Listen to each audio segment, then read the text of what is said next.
So let's answer the first question. If you want to reduce your PPC spend. So a follow-up question for myself is this a account with more than one product, or is this only have a singular product? If it is an account with more than one product, then there is a more extensive way that we look at things, which is looking at all the products together, calculating the ad spend for each individual product, as well as some other performance metrics. So what you want to do is you want to take all of your products. You can go into the business reports, download it, look at percentages of total. So what percentage of the total sales is this one product bringing in?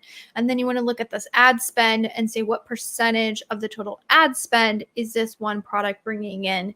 And then what you do is you look at the impact on total sales, the impact on total ad spend, and then you look at the ad efficiencies meaning ACoS, total ACoS, ad sale percentage. I also like to look at the account, so like the average conversion rate or the unit session percentage versus the ad conversion rate. Fun fact is your ad conversion rate should pretty much always be at or slightly higher than your unit session percentage. If it's lower, that's a little clue that maybe your ad targeting isn't performing as well as it should, or maybe you should see if you can get some better targeting in there. So if you're faced with an account and you need to lower ad spend that has a whole bunch of products, what I would do is I would look at which product is maybe I'm overspending on. So that way you do it on a per product level. That evaluation gives you pretty quickly like, okay, here's the 2 products we need to go after more aggressive. Here's the 3 products we need to pull back ad spend on it. And that can be helpful. If you just need to reduce your ad spend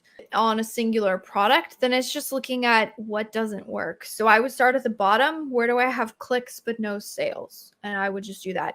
Also, if you just need a really quick reset on an account, if you go into the targeting tab and you look at lifetime, so select lifetime, which means the entire history of advertising in that account, and then you can use a filter, orders equals 0. So essentially that tells you what in the entire account has never converted to an order for me.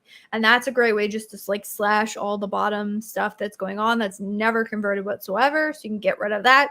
And then you go, okay, what hasn't worked in the past, couple months? Okay, so let's see. Is there anything that didn't reach that first filter, that the second filter? Okay, so now where do we have things that have a lot of clicks, not that many orders, and a really high ACoS on it? Okay, so maybe those are things. And what you do is you work your way from the bottom on the stuff that's not working great, and you just keep pruning off, seeing what the ad spend results of that, pruning it off, seeing what the ad spend results of that. That's kind of how I would approach it. Yeah, I mean, if you're cutting back on ad spend significantly, expect it's going to impact sales. It's kind of the name of the game. With your ad spend, you're paying for product visibility. If you cut back on the ad spend and the product does not maintain visibility because there's little to no organic ranking, there's not really much you can do about that. So just keep that in mind when you're pulling back ad spend. I would do it strategically and intentionally. Be careful about going and completely slashing things that are driving sales.